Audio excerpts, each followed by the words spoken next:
Occupation of the streets continues in various districts. Carrie Lam says government will wait for a better atmosphere for the second round of political reform consultation. And overseas support for the protests here in Hong Kong.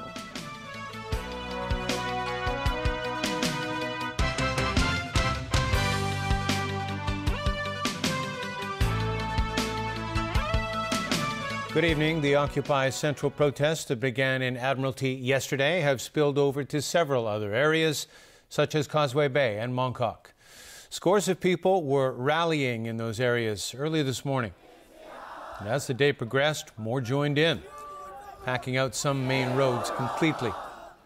Some MTR exits at Admiralty, Central and Causeway Bay stations remain closed. Chief Secretary for Administration Carrie Lam has stood by the police over the way they've handled protesters and appealed for demonstrators to remain calm and peaceful. She also said the government will launch the second round of the political reform consultation at a more appropriate time. And the National Day fireworks displayed at Victoria Harbour, originally scheduled for Wednesday evening that is, has been cancelled due to concerns about public safety and transport. The occupation at Admiralty, Mong Kok and Causeway Bay grew this afternoon. Although the police sent out negotiators in an attempt to get protesters off the roads, they were unsuccessful. The police also defended their use of tear gas last night. Stephanie Choi reports. The number of protesters gathered at Admiralty began to climb this afternoon. For these children, Admiralty became a classroom for civic education. My kids asking me what happened when they watching the TV. They saw the student was run away because of tear gas. Then they say, is it the student being naughty? Being naughty, so the policeman punished them. That's why I bring them here this morning. Yeah, I just let them to see the real situation here. Protesters later filed into Wan Chai for more space. The police sent out negotiators to Admiralty, Causeway Bay and Mong Kok to get protesters off the roads so that normal traffic can resume. Not only were they unsuccessful, protesters blamed the police for pushing them out onto the streets. At the gathering in Mong Kok, this student told us that a little bit of peaceful disruption for the sake of the future of Hong Kong would be worth it. I was actually reading reports about protesters in Hong Kong Island cleaning up tear gas canisters that the police had thrown on them. There's been no looting so far as I've heard. I think you can see like people are just here to show how they feel. One of the Occupy Central organizers advised caution to participants of the movement. Everyone has to be alert, given the experience yesterday. No one, I guess, in Hong Kong have ever imagined that a peaceful demonstration will be cracked down in this way. But the police insisted that last night's use of tear gas was necessary. The police cordon lines were heavily charged by some protesters, by some violent protesters. So police had to use the minimum force in order to separate the distance at that moment between the protesters and also the police. Police use force not only subject to the guidelines, but also we have to consider whether there are any other alternatives. That's why we will give them warning. They can retreat. For now, members of the public are showing support for the demonstrators by delivering daily essentials such as food and water to them. Stephanie Choi, TVB News. Ronnie Samtani and Evelina Leung have been following the demonstrations on the streets in Admiralty and Causeway Bay. Ronnie, what's the situation like there now? Hi, Chris. This evening, people have continued to flock to the protest area here in Wan Chai. Right now, a sea of protesters has filled Harcourt Road. And as more people are arriving, demonstrators have been urged to move down towards Wan Chai. The crowd stretches all the way from Gloucester Road in Wan Chai through Admiralty and then all the way to the Mandarin Oriental Hotel in Central. The atmosphere here is pretty calm. Occasionally people have been chanting slogans, singing songs, cheering and clapping.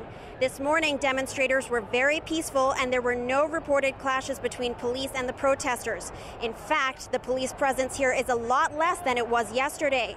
It is unknown if any further action will be taken to try to clear protesters tonight, but many of the people out here seem prepared with goggles, towels, and masks.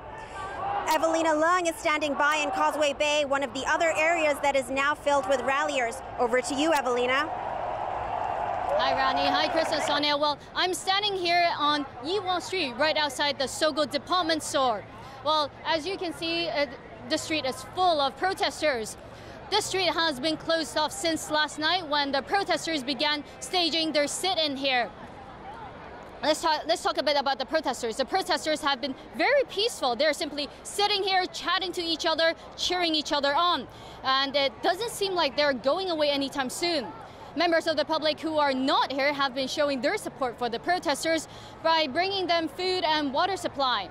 And just a quick note, there is not much of a police presence here. From where I am standing, I don't see any police officers at all. Well, that's all from me. Back to you in the studio. And that's Evelina Leung from the streets of Causeway Bay. Now, the protests have also caused traffic disruption with the suspension of dozens of bus routes. Some banks and shops were also affected. Liz Yoon has more.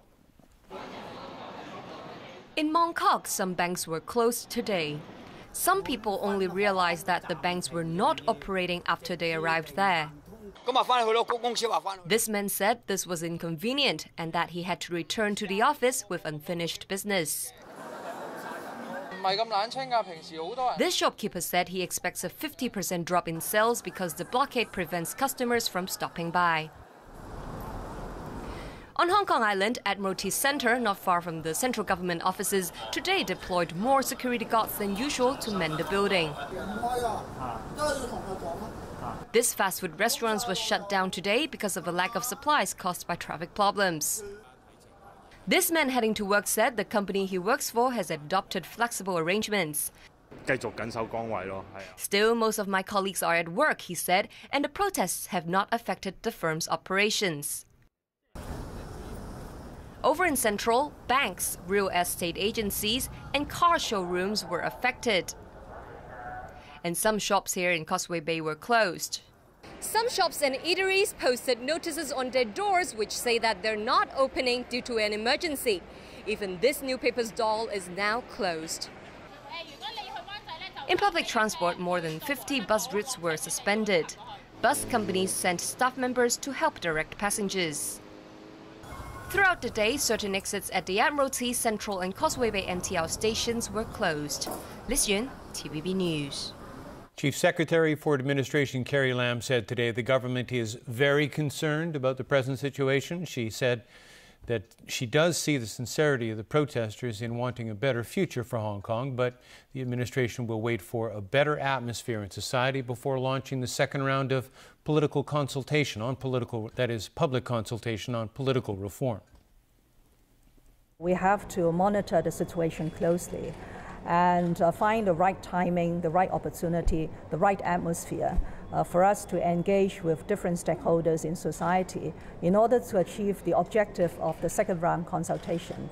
The objective of the second round public consultation is to adhere to the framework as laid down by the National People's Congress Standing Committee, but to fill in the very important details about the electoral arrangements for the selection of the chief executive.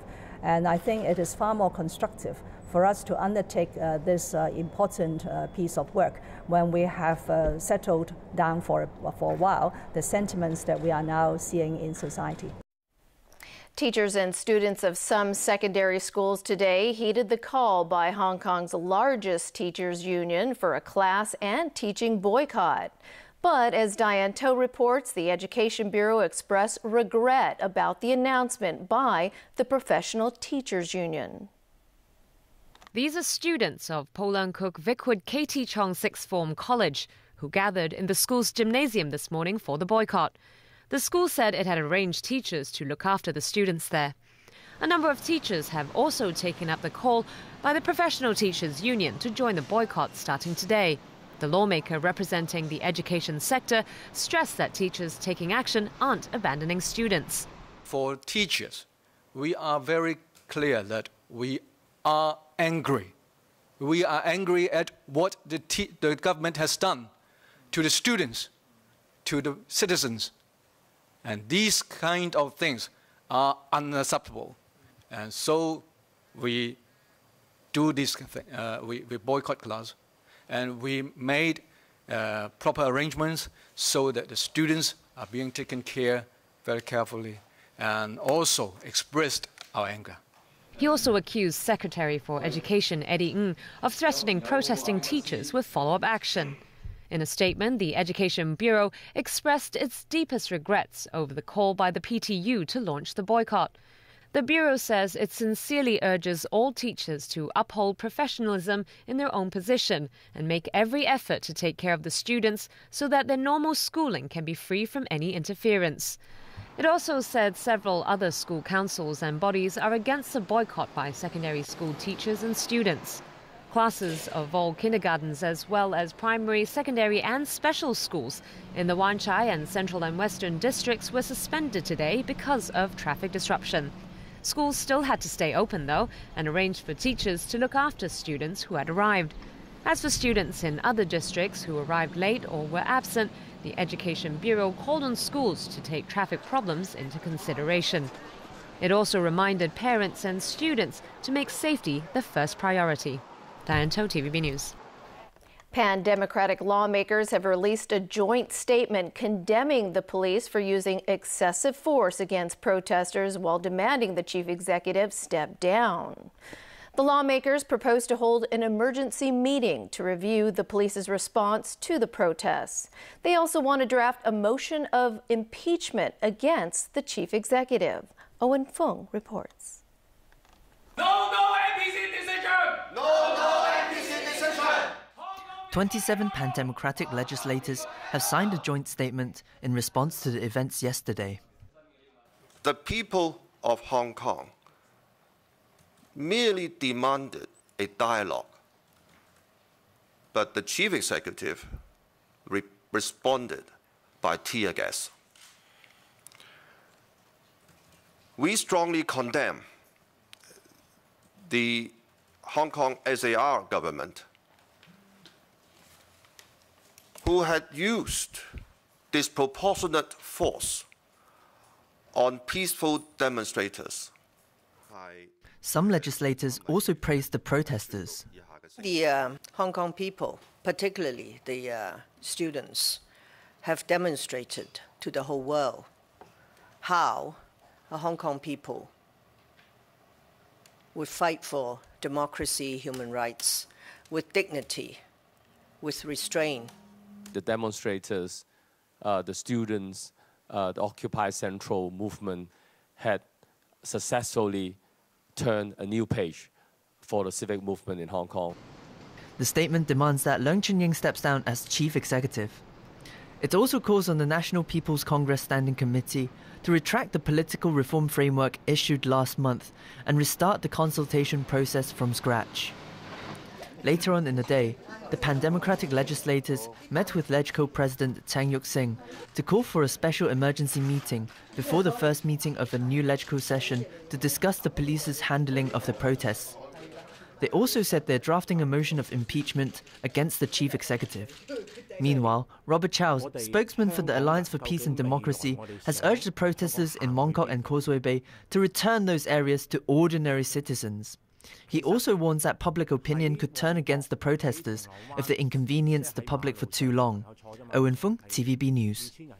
There have also been rallies held outside of Hong Kong in support of the protests here, but the Foreign Ministry in Beijing made clear foreign countries should not intervene. Jameson Wong has that story. A group of Taiwanese demonstrators voiced support for the protesters in Hong Kong. Among those taking part in the rally at the Hong Kong Economic Trade and Cultural